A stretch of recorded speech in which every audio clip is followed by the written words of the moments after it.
Good morning, everyone. Welcome to our panel discussion today for the Gareth Wayne Forbes Foundation. My name is Shania Gray, and it's a pleasure to be with you, coming to you from Chicago, Illinois, in the United States. I'm originally from Barbados. Actually, our founder, Natasha Forbes Mathis, and I met at UE when we were doing our degrees. Way back in the day, I won't say how long ago that was. University of the West Indies in Barbados. To get started, I am going to introduce Miss Mathis and Mrs. Mathis, and then we are going to go from there. I will share some housekeeping, our format from today, and then we're going to kick in to our panel discussion. We're very excited that you are here with us today. And there's a question and answer, an opportunity for you to put questions if you have any questions as well. So thank you for joining us. Mrs. Mathis, go ahead. Welcome again, everyone. This is our very first GGFF webinar, and it is an honor and a privilege to have you at this momentous event. Well, I am Natasha Forbes Matthijs, as Mrs. Gray pointed out. I am the founder of the Gareth Gawain Forbes Foundation for Underserved Youth. We call it the GGFF for short. And it was created in Georgia, USA in 2024. We are a 501c3 organization, and our vision is to improve the lives of underserved youths by increasing their access to quality education. So in order to achieve our mission, what we do here at the GGFF is to focus on four things. One, reducing absenteeism among at-risk youths. Two, increasing their access to quality educational resources. Three, increase their literacy and numeracy levels. And four, increasing their graduation rates. So our end goal here at the GGFF is to keep at-risk youths off the streets, away from danger, away from crime and violence, and to equip them with the skills that they need to lead meaningful and reputable lives. Now, last year, we provided school supplies for the youths in the remote part of the Philippines, San Pietras. And this year, we have identified youths in 2 rural communities in Jamaica, and we want to provide these youths with quality resources to help them on their educational journey. Now, some of you might be wondering, why did the GGFF adopt this particular mandate, right? To overcome the challenges, to help the youth overcome the challenges that they are facing on their educational journey. Well, the answer to that question lies in the name of the organization. The organization is named in the honor and legacy of my late brother, Gareth Gawain Forbes. He was the first of 4 siblings in a single family household, and we grew up in pretty financially impoverished situations. Had it not been for the help of family, friends, and well-wishers, Gareth would not have achieved his dream of becoming an attorney or a lawyer, depending on where you're from. And when Gareth reached his dream, he never forgot his humble beginnings, right? He never forgot those who helped him and supported him along his journey. And so during his lifetime, he started many initiatives to help at-risk youths gain economic independence and upward social mobility, generally through acceptable educational channels. And so today, the GGFF wants to carry on that legacy. We want to carry on that philanthropic legacy that he has left. And then I wanted to share a fun fact with you all. If you take a look at your screen, right, to the right, is it right of Gareth? You'll see our logo. And I'll explain a bit about the logo and how it came about. The candle, you see those 2 hands cradling that candle? The candle is reminiscent of the candles that were lit at Gareth's homegoing service, where quite a number of us pledged to keep his light and his legacy aglow and to spread it to the 4 corners of the world. So you see that world picture of the sphere in the background. The 2 G's stand for, of course, his first and middle name, the initials of his first and middle name, Gareth and Gawain. But the F is not just 2F. So the F is not just Forbes and Foundation. It's an exponential F. So when we're crafting this F, we wanted it to include family and friends and a huge component of forever compassion, right? So this is what this is about, 2GF squared, if you will. This webinar, of course, is just to whet your appetite about the work which we have been called to in terms of inviting family and friends to join us to spread that forever compassion. So I hope this is a little bit of nugget about the GGFF that will get us going and cause us to get more excited to know more about what GGFF is doing. With this, I invite the Reverend Lloyd Millen to open in prayer. Pleasant good morning to everybody, all the wonderful persons online, beautiful faces and handsome faces. I trust you're all having a great day in your neck of the woods. All right, let's go to the Lord in prayer. Great is your faithfulness, O God. In wisdom and majesty, you have created your universe, and you have placed each of us where you have placed us, so that in us and through us and for us and by us, you might magnify yourself in all your creation, that all might know and understand that you are Lord, and beside you there is no other. Thank you for this awesome opportunity and this amazing platform on which we are all able to gather this morning for this webinar. Thank you for Sister Natasha and for the vision you have placed in her and the family to establish this means of touching lives in remote parts of the world, places where some of us will never have the opportunity to go. Yet you have chosen through this medium to touch the lives and to transform the lives of those youths who are at risk, not because of anything they have done, or even necessarily because of anything their parents might have done, but just because of the reality in which they find themselves.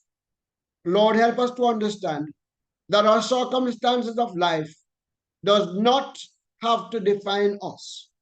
If we will come to an understanding of the reality and the fact that we are God's children, created in your image, and that each and every one of us is very special, and you want us to know that. You want us to rise to the greatness for which you have created us. But we are aware that there are situations and circumstances that often stand in the way, hindering the growth and the development of many of your people. And so the opportunities you have given to us to help to change lives and to change situations so that lives might rise from the ashes, as it were, from the beaten down and downtrodden spheres of life, and come into a full understanding of who we all are and what our mission is in this world. So I pray that through the GGFF, Lord, that you will do an amazing work, and that each of us who will be involved in whatever way, shape, or form will see this as an opportunity to make our input, to make our voices be heard, and to make our influence spread beyond our limited boundaries and borders, so that we too might join in the mighty work of helping those who are desperately in need of this kind of help. So may this webinar be a great beginning for those of us who might be engaged for the first time in this fashion, and for the lives that will be transformed as a result of our involvement. To your name be the praise, the honor, and the glory. And we will give you the thanks as we see the lives being touched, that you will be praised and they'll be uplifted, is my prayer for us all, through Jesus Christ our Lord. Amen. Amen. Amen. Thank you, Reverend Millen. You're It most is so welcome. wonderful to open up to the Lord in prayer, being in the US. I miss that in whatever environment we're in. You can't do that here. So it's wonderful to bring that to open up, regardless of what you're doing, to really ask the Lord to bless what we're doing today. So my name is Shania Gray. As I shared again, I will introduce myself toward the end. I will be your facilitator for today, and I'm going to take the time now to introduce some of our panelists, our stellar panelists today who come to us from all over the world. And so let me go ahead and get started, and then we will go straight into our discussion. So our first panelist is Dr. Marlon Anatol. Dr. Marlon Anatol holds an honors degree in applied sociology and a PhD in international relations, specializing in research. He is a research specialist with more than 25 years of experience executing research in the Caribbean. Dr. Anatol is also the managing director of the Anatol Institute of Research in Social Sciences, an institute that provides insightful and intellectually driven research solutions. I assume that the Institute is in Trinidad. Yes, Dr. Anatol. The Institute monitors and evaluates services that cater to a range of activities, including migration and trafficking in persons, gangs, citizen safety and security, disaster preparedness, gender-based violence, youth development, among others. Dr. Anatol has taught high school and university. So welcome, Dr. Anatol. Thank you for being with us. Next, we have Tracy Hackus Cook. Tracy holds a bachelor's in history and English, a master's in corporate communication, and a master's degree in special education. She taught at the high school level for 4 years while in Jamaica, and now in the United States, she's been teaching middle school for the past 10 years in Maryland and Virginia. For the first 2 of those 10 years, she was a general education teacher, and now currently she teaches special education, which is an amazing thing. Special education is so needed, and there are not enough special education teachers in our world today. Number 3, we have Dr. Sasha Joseph Matthews. Dr. Joseph Matthews is the acting dean of the business school at Stanislaus State University. She is also the chief diversity officer at the university. Dr. Matthews has taught classes in the United States, the Caribbean, Asia, and Africa. She is also an avid researcher and has published articles and done presentations across the globe on several topics, including diversity, equity and inclusion, marketing, tourism, customer service, ethical consumption, and international business. Next, we have with us Dr. Kanisha Linton Williams. Dr. Kanisha Linton Williams has worked in the UK in higher education for 16 years and is currently an associate professor of management at the University of Greenwich. She also holds the position of Honorary Fellow, Race Equality at Queen Margaret University, Scotland, and Fellow at the Institute for Educational and Social Equity. Kanisha earned her PhD in management from Royal Holloway, University of London. As a social scientist, her research focuses on inclusion, diversity, and equity, particularly the experiences of women and minoritized ethnic groups in diverse organizational settings. Her work has examined these issues across sectors such as policing in England and Scotland, National Health Service, the Church of England, and so on. Kanisha is also actively involved in research on the experiences and outcomes of minority ethnic students and staff within UK institutions. She's an academic member of the Chartered Institute for Personal Development and a member of the European Academy of Management.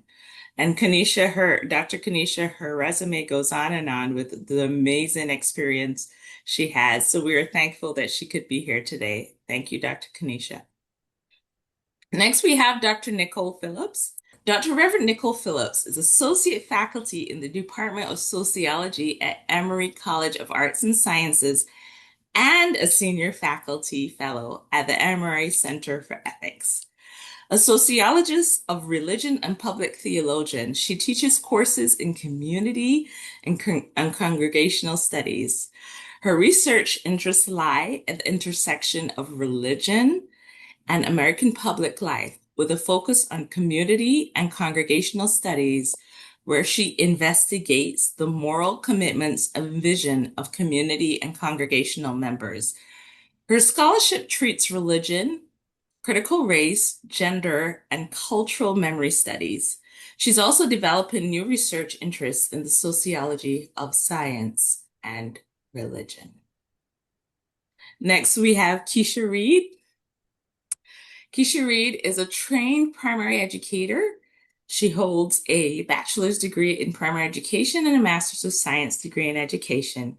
She's taught at the primary school level for approximately 20 years and has been acting principal. Finally, we have Reverend Lloyd Millen. Reverend Lloyd Millen is the pastor of Covenant Bible Church and the founder of the Lamb Foundation in our very own Jamaica. I am also going to introduce myself briefly, and then we will transition to get started. So as I shared with you, my name is Shania Gray. I'm currently an associate professor and counselor, what we would call in the Caribbean, psychologist at Moraine Valley Community College here in Illinois. At the college, my role is to champion equity and to do a lot of DEI work. I'm a faculty leader, and I chair the union's anti-racist task force and the scholarship committee. I have 15 years of mental health experience where I work to improve the mental health wellness of marginalized children and adults throughout the South Side of Chicago.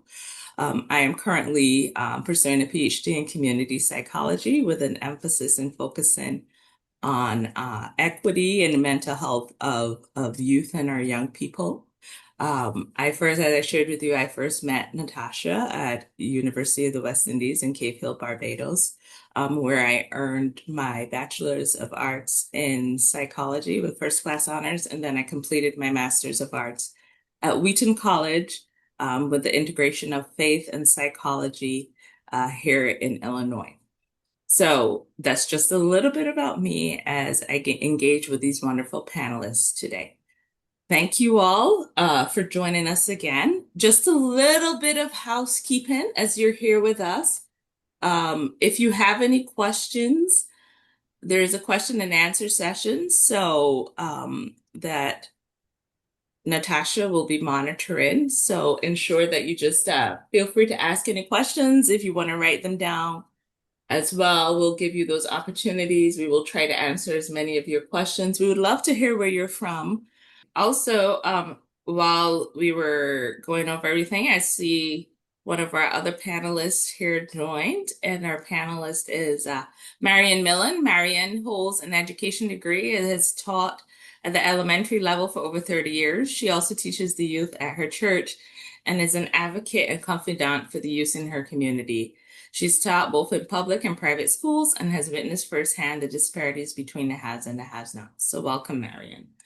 All right, now let's get into the meat of the matter. Thank you all again for joining us. Now, we hear a lot of conversations about the term at-risk youth.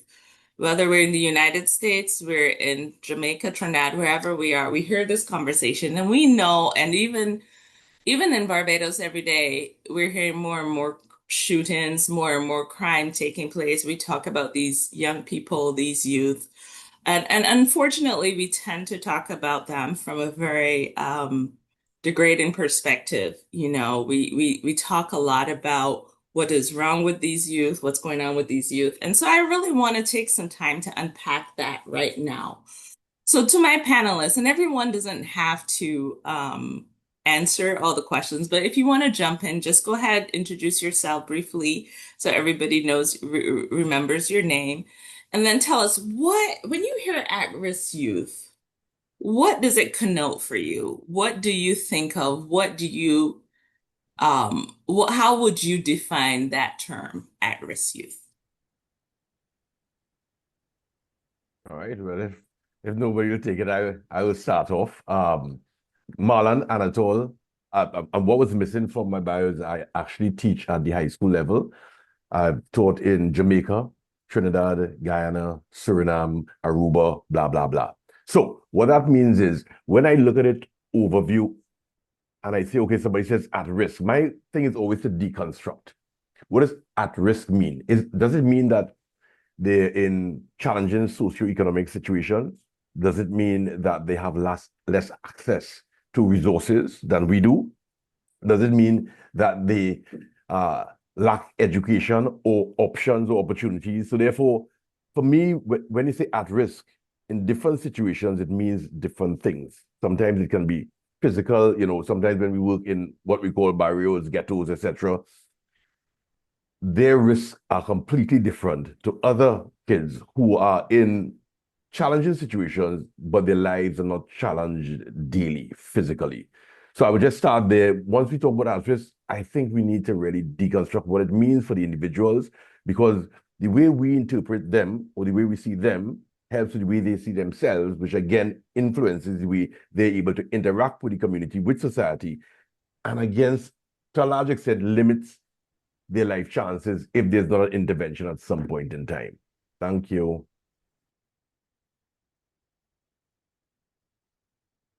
Thank you, Dr. Anatol. That was really good. I really like when you say the way we see them also um, helps determine the way they see themselves, which is very critical. Anyone else wants to jump in? What do you hear when you hear Yeah, at-risk youth? What do you think of? yeah. I So this is, oh, sorry. Oh, this is Tracy, and I teach middle school. And at some point way back, I used to teach high school as well. So when I think about at-risk students, I think of students who are may end up facing negative outcomes in life. Those are kids who are experiencing maybe poverty, family instability, and so forth. And all of these issues that they're encountering, these students may not be able to complete high school. They may drop out before they complete 12th grade. So that will, in life, all of these factors would maybe these maybe not have a successful future. So not being able to complete high school and maybe not going on to college or learn a skill that can make them a successful individual in life.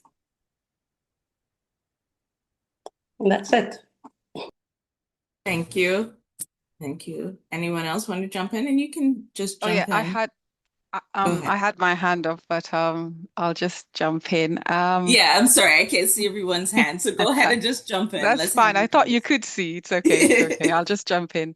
Um, just to, I guess, tie on to the definitions that others have given, it's really when you hear the word at risk, it's such a broad and vague term. And at risk youth, you could be at risk because you're a procrastinator. At risk is so, all of us could be at risk of underachieving academically or, dropping out of school because of so many reasons. There's so many factors that can be categorized as at risk. And I'm talking from the extreme serious ones to frivolous ones like, oh, you're a procrastinator, you're at risk of underachieving. So, um, I know in the US you have the National Youth at Risk Journal, and they changed their name to National Youth Advocacy and Resilience Journal. And that's them identifying that you have to focus on an asset-based approach when you're talking about youth. So looking at it, others have said, refer to them as at promise instead of focusing on that deficit language. So I think at risk for me is too vague, too broad, and it's finding ways to define what factors are impacting these students. And I like that journal title where they focus on advocacy and resilience. And we know students are going to be affected by poverty and so on, and those are the at-risk people that we are focusing on with this definition. But because the term is so vague, it could encompass pretty much anything, in my opinion. Thank you, Dr. Kanisha. Not just your opinion, but I'm pretty sure it's a scholarly, it's a very it really is, it's research based, right? And so it is true that at risk is a very broad, almost like a catch-all term we tend to utilize. And so really is difficult to define. And so thank you. Anyone else would like to jump in? Yeah, I'd like to jump in. I appreciated what everyone has said in terms of defining at risk, and I wanted to um, dovetail on what Dr. Kanisha said, because focusing on the positive versus the negative is better in terms of how young people identify. You don't want them to internalize being at risk.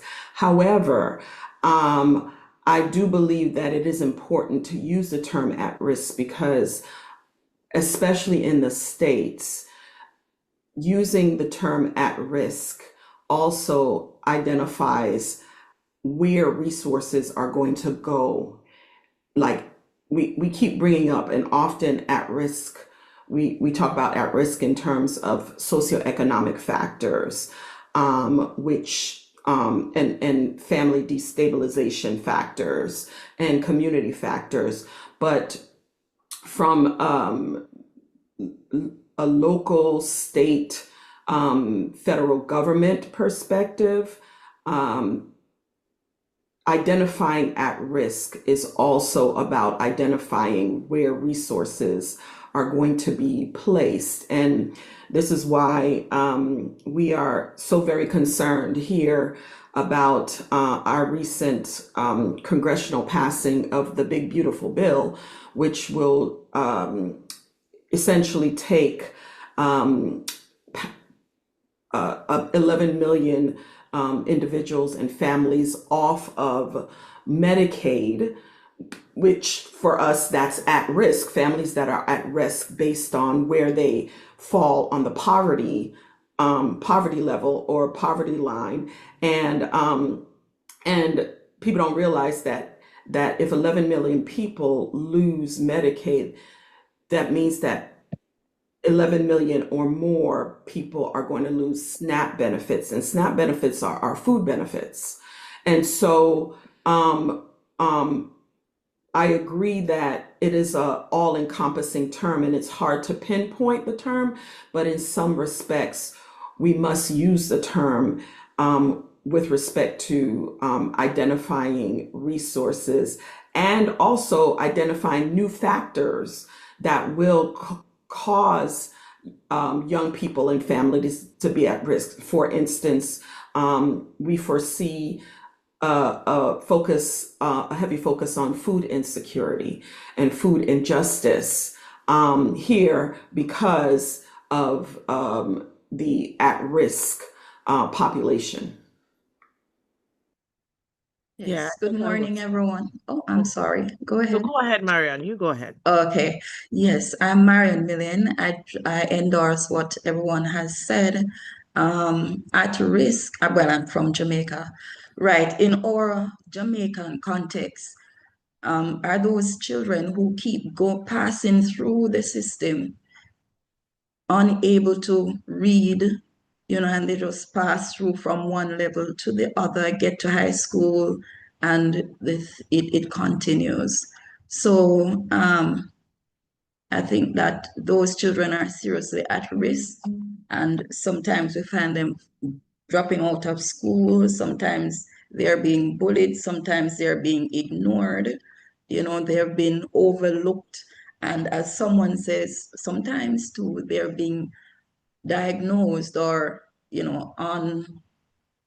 unintentionally so, but they go through the system and they feel that they cannot achieve because of how, maybe a lack of knowledge, over lack of, what you call it, staffing and personnel to deal with them, that kind of thing.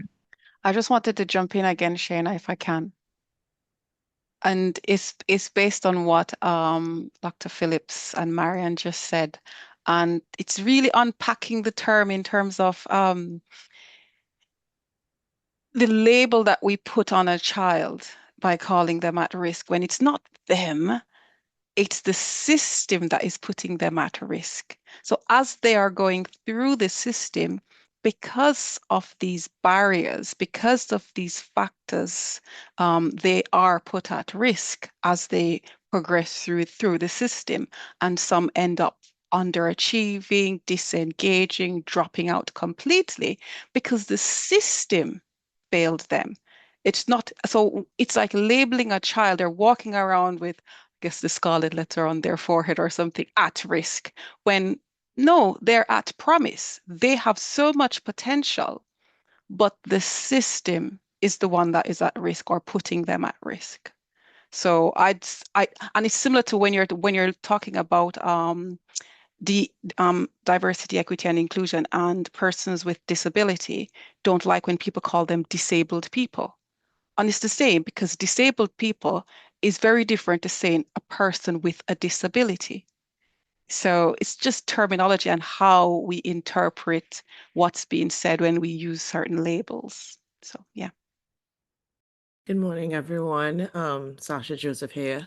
So I think, we distinguishing between people first language and of course the idea of whether they're at risk from a systemic and institutionalized perspective or whether they're at risk physically. And I think Dr. Anatol talked about the fact that we have a distinction between, I think, three categories, right? Folks who from an institutional standpoint, they may be at risk for whatever marker, whether that's socioeconomic, whether that's location, whether that's, something that is identifying that they potentially could be in a category that is harmful to them. And so this is a potential for us to now intervene in a proactive way to put systems in place so that we could identify funding, we could identify programs, all in a proactive way, right? So in that perspective, I wouldn't necessarily say that I think at risk is a negative, because we're just identifying factors that surround them that put them in a situation where we may want to intervene proactively. But then I think you have the at risk where that Dr. Anatol mentioned that really is challenging, because they are physically at risk, whether we're talking about whether it's gang violence or they're in homes where there is domestic violence, where they literally are at risk for their life and their safety because of the physical environment that they are in. And then, of course, you have young people who are at risk because of a health dynamic, whether it's mental health, it's physical health, when again, they are physically at risk because of certain markers, whether it's biomarkers, from a health perspective, or it's a mental situation. So I think we could distinguish between people first language and looking at what the markers are. But I think there's a distinction between how individuals may self-identify, markers we may put on them, but also thinking about whether they fall in certain categories where we could be proactive in developing programs and interventions so that we can improve their potential, their situations moving forward. So I think those distinctions are important. Thank you. Thank you all. So what I'm hearing from you is that we have the full gamut when we talk about the definition of at-risk youth. So for me, being in mental health, right, the purpose of usually a diagnosis is so that we can know what is going on and get to the point of treatment. But unfortunately, within society, we have utilized that diagnosis in negative ways. And so we have to be cautious, just like Dr. Kanisha was mentioning about people we used to say that person's schizophrenic, but now we might say that person has schizophrenia, because the schizophrenia does not necessarily define the person. So when I hear, as a community psychologist myself, one of the reasons I transitioned from clinical psychology, which is really pathology and pathologizing individuals and saying, what is wrong with you? Let's work on you, to community psychologist stance, is because community psychology really acknowledges and recognizes that there are systems and so on in place that really hinder and obstruct a lot of our society, right? And what I think when I hear everyone discuss it, is that even the term, when we think about at-risk youth, it can be very subjective and culturally based. So here in the United States, one of the things I'm doing research on is the impact of racial trauma on our young people, especially within systems. And so by mere the color of your skin here in the United States, you could potentially be at risk, right? But that's not necessarily the same in the Caribbean, where we're from, because everybody has the same, it's a completely different dynamic. And so when we think about the term at-risk youth, right? It sounds like we want to just utilize it to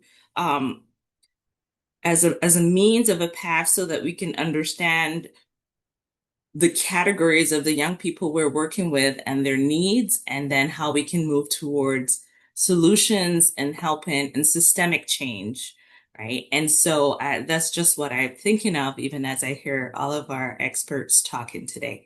So as I want to transition to the next question, which primarily, I mean, most of us are educators, but for my primary and secondary educators on here, one of the most impactful individuals in a child's life happens to be their teachers, right? Beyond their parents, the teachers are very impactful. When you attended school to be an educator, whether you, like in Barbados, we have the Erdeston Institute and different things, were you taught about at-risk youth or something similar? Were you taught about recognizing those early warning signs, those challenges? How can educators really understand more? We talk about in psychology, we talk about the idea of being trauma informed. So how can educators really understand and put into perspective all of these issues that our young people may be coming into the classroom with? And what are some of those early warning signs and challenges for our potential at-risk youth? So if anybody wants to jump in, go for it. All right. Well, as we waited, I guess I will start. I will jump in. Okay, interesting question. But again, that leads me to the first part of when you make the decision to teach, as most of us here have, millions of people all over the world, we got to look at one. And I come from a position here from the Caribbean where there are deficits in that. So who becomes a teacher is one issue. How we are trained to be teachers is another issue. How we are trained to recognize deficits or any other issue is a third issue. So I'm not going to deal with the second one, which is systemic. We can't deal with that today. I'm not going to deal with the first one, which is personal advocacy or personal characteristics which make us teachers. So I'll stick to the third.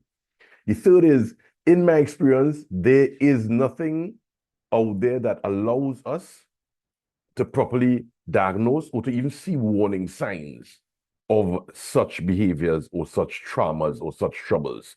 Now, if even we do, I don't think here where I am in the Caribbean, we have strong enough systems to allow us to assist the individuals while recognizing that they may have some challenges. So, having understood that, when we talk about at risk, are we trained to deal with at-risk children? No. Are we trained to deal with any situation which is not generally outlined as a normal situation for a normal teaching course? And therefore, our reality is dealing with poverty, dealing with race, dealing with violence, dealing with gender-based violence, dealing with all of this. Those are things which have to be included in the curriculum of teaching. And therefore, it will inform, enforce, and empower our teachers to be more useful to our at-risk youth. And I'll stop there and leave it for the rest of you to carry. Those are just a couple of thoughts. Yeah, I have to echo Marlon. Having taught in the Caribbean and over here, in elementary, kindergarten, junior, I was just having this conversation with Natasha yesterday, and the curriculum is certainly not trauma informed, right? But not only that, you have dimensions in terms of you have some teachers that have been trained at the university, which the trauma informed instruction there may not be as advanced as we want, but you also have quite a number of teachers both at elementary and at secondary who have not gone through any kind of higher ed training. So there is also that component that is going on. And when you combine that with cultural nuances where people will look at diagnoses that maybe a clinician may recognize their diagnoses, but in the Caribbean, you have all kinds of perceptions about, well, this person just X way or Y way, or what they really need is some proper discipline in order to. So you have all of those things kind of going alongside this idea of identifying trauma and intervention. But even in the United States, like, I do a lot of training of teachers. And one of the big challenges we have over here is, looking at culturally responsive interventions, right? And so even in, like my kids go to schools that are primarily for Black and brown kids. And even the teachers there, I often will say, but you all have a school for Black and brown kids, but you all don't know how to teach Black and brown kids, right? Because understanding the higher level of trauma, understanding the cortisol levels of Black and brown kids, understanding post slavery syndrome and all of the things. And 80% of our teachers in the United States are white women. So, and they have no idea. Many of them, I'm not going to paint a wide brush, but most of them really go through a shocking experience when they get into the public school system, because nothing in their training in college has prepared them to be in those environments. So I think it is levels, whether we're talking about in the Caribbean, whether we're talking about here in the US or in the developed world, the idea of how much instruction you can give teachers for these environments. And also, looking at who is doing the research. Again, what is the makeup of the kind of researcher who looks at these things, and how are they looking at these things from a slant that is a bias slant, right? And so looking at culturally responsive interventions, I think, is huge in thinking about how we will deal with these traumas and how they present themselves in the school system. And then having the people, I mean, even in the Caribbean, as Marlon would know all too well, my friend is a child psychologist. There's one child psychologist for dozens and dozens of schools. So just thinking about whether it's an institutional level in terms of, the resources, whether it's an institutional level in terms of the actual training and pedagogy in the higher education system, or it's an institutional level in terms of what is the training that is required. Because even if you have it in the system in terms of teaching teachers how to teach and how to be informed in a trauma situation, then you have a bunch of people who are not trained, who are still teaching. So it's multiple levels that we have to look at this. Okay, I do endorse what my fellow panelist has said.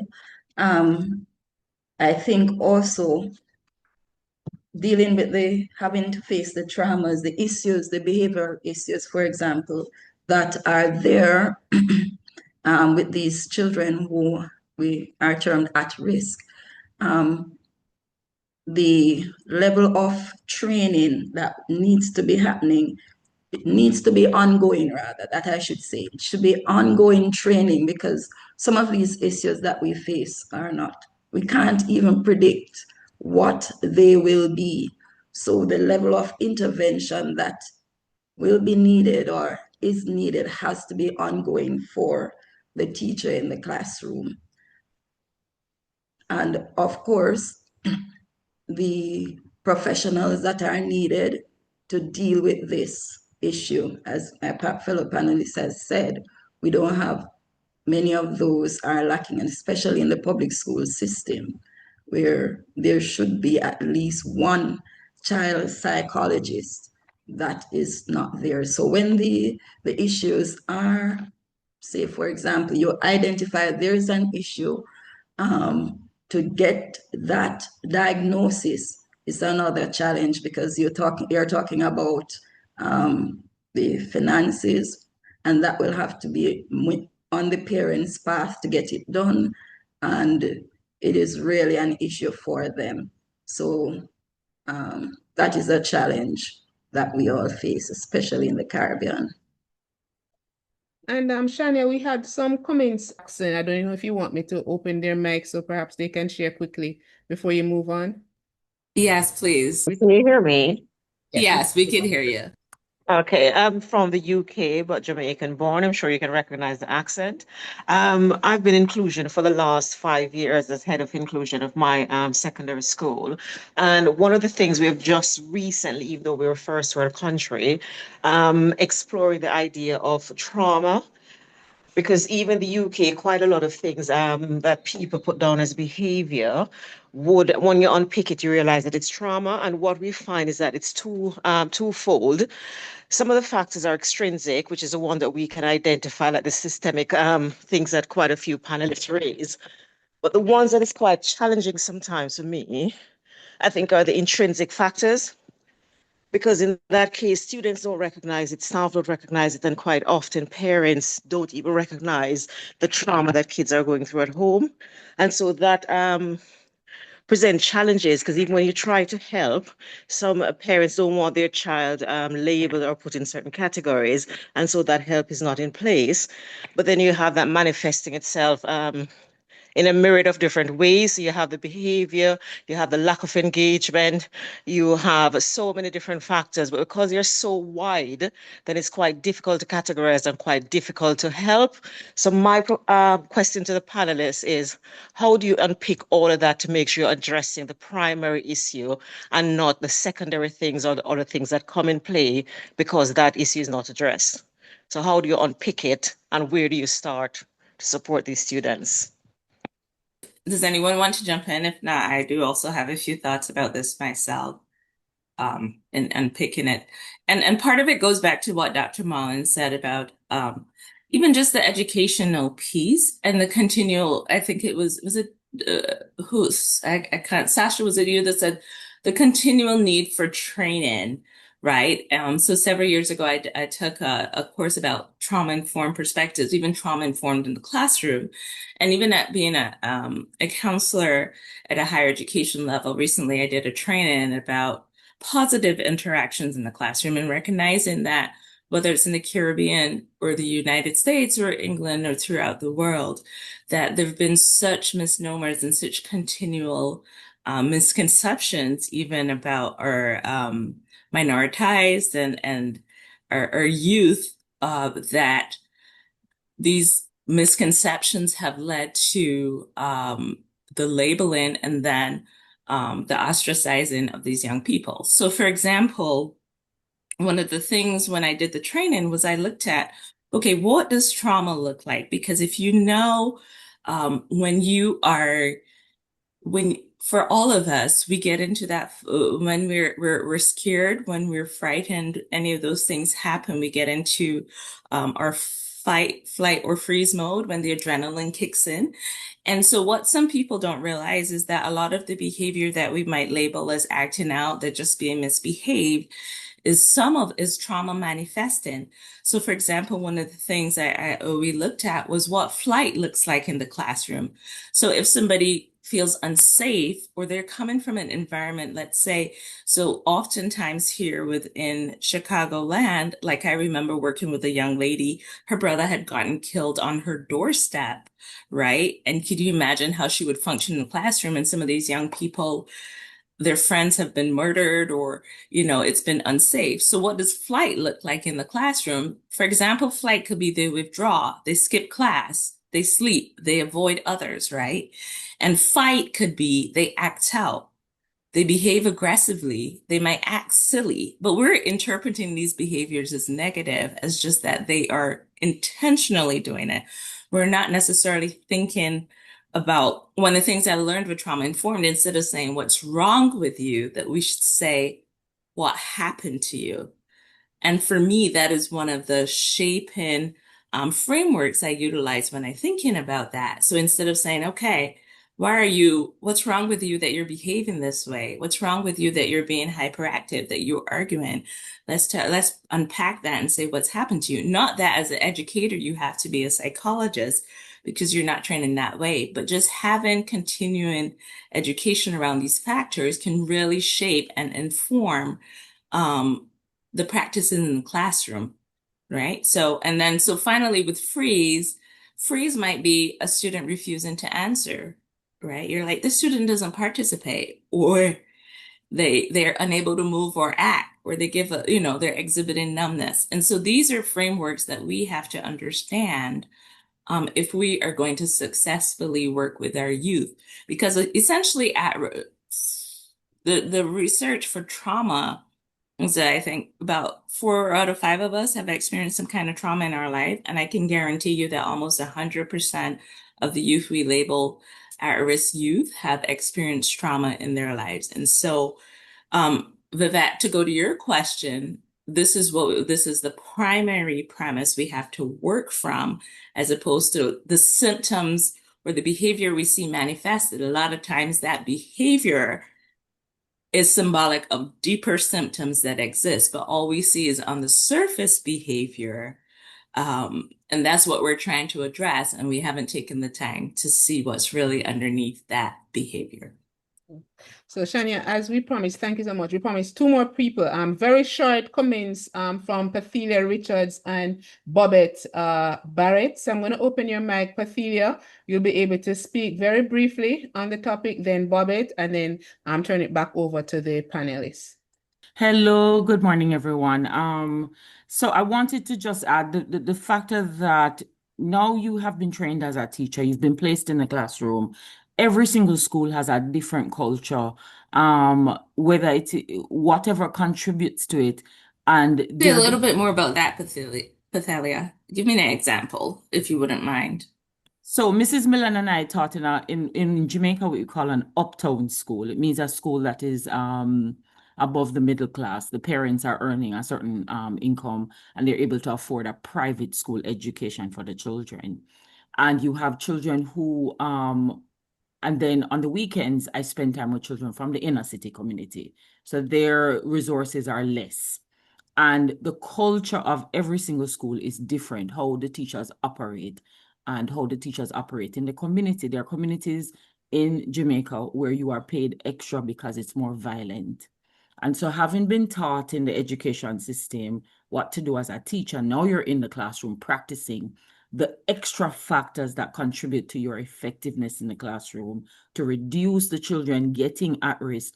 These lessons, these seminars are not done for educators. You go into the classroom and you're simply told, what you're doing here is not the same as what you learn in college, and it's left there. There's nobody to say, so exactly this is what you need to do. You don't talk to this child this way because it's not going to be as effective. You don't use these methods of correcting behavior in this particular classroom because it wouldn't be as effective. And so I was so passionate about this that when I did my degree, one of the focus of my study was how do we help the teacher to solve the behind the classroom issues, the admin related issues, so that they are most effective in the classroom. I don't know when this conversation will come up in academia, where they teach teachers actually how to teach, but we did get this one class that we were told we have 15 responsibilities. One of them is facilitator, and even psychologist to some measure, financial advisor. All of these different jobs come up in your responsibility as a teacher, yet all you were learning was how to teach Spanish to a set of children. And so I'm hoping that one day the conversation will be factors that affect effectiveness. That's a lot of words in the classroom will come to address the issues that we have with at-risk children. Thank you. Thank you so much. And Natasha, you said there was one more? Yes, and then I'll head back to the panel.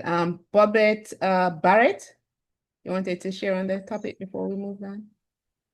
Good morning. Are you hearing me? Yes. All right, awesome. I am intrigued, first of all, let me begin with that, with the line of conversation. I started off by asking the question, does at risk have a negative connotation? Dr. Phillips, I must thank you for responding to that. When you mentioned the fact that many of our students, we have to think of the background, as Ms. Phillips mentioned, that I teach at a non-traditional high school. I've been teaching for 27 years.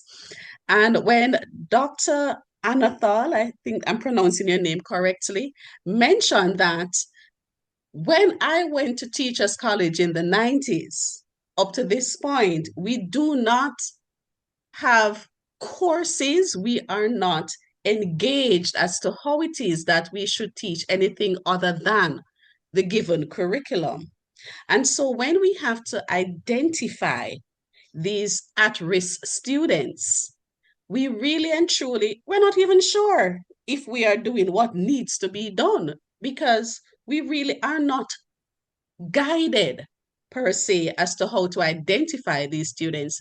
And if we have 30 minutes, 40 minutes, 45 minutes to teach the content because our students are going to be tested and we are going to be appraised to see how far we have added any value to these students, focusing on behavioral issues is not going to be one of our focus areas. We are going to simply pass those students on to the Dean of Discipline, or if we have, say, a special interest in this child, we say, okay, let me do a referral to the guidance counselors, who they themselves may not even have the know-it-all, or they have the capacity or even the resources in some of our Jamaican classrooms to address these issues, though they have the best interest of the students at heart.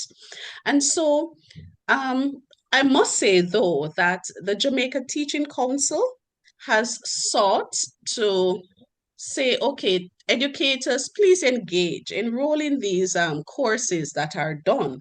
But that has to come from the teacher having an interest and wanting to participate in these courses over this period of time to see, okay, I have this interest in this set of students, this group of students who I realize have these areas of challenge. How can I, in addition to the many hats that I have to wear in the classroom, find this 10, 15-minute gap on my timetable to really and truly say, okay, let's have this conversation. Why is it that you are acting up in Miss Jones' class, but when you are with me, you are a docile child. You are my perfect student. What's going on here? And let's see how best we can address it. So really and truly, I appreciate the line of conversation. I'm listening out for some pointers that I can share with my colleagues. I know a few of them may be on, and I really want to hear how it is that as a teacher, because I'm not a counselor, I'm not a psychologist, I'm actually a teacher of English language. How can I help my or students who I have identified as being at risk and some who I may encounter when I start back classes in September. So thank you very much. And I appreciate and I'm listening on. Thank you. Thank you so much. This is such a rich conversation that I think we're all enjoying and we're all thankful for that. One of the primary reasons we're here is thanks to the Garrett Gawain Foundation, Forbes Foundation. And so we're thankful for the foundation, but we also, as the foundation, to continue to champion this work, we have to give, right? So foundations don't function without giving. We've seen the work they've done in the Philippines and now what they're planning to do in Jamaica. So if you're on here, we are really asking you to consider even just donating $10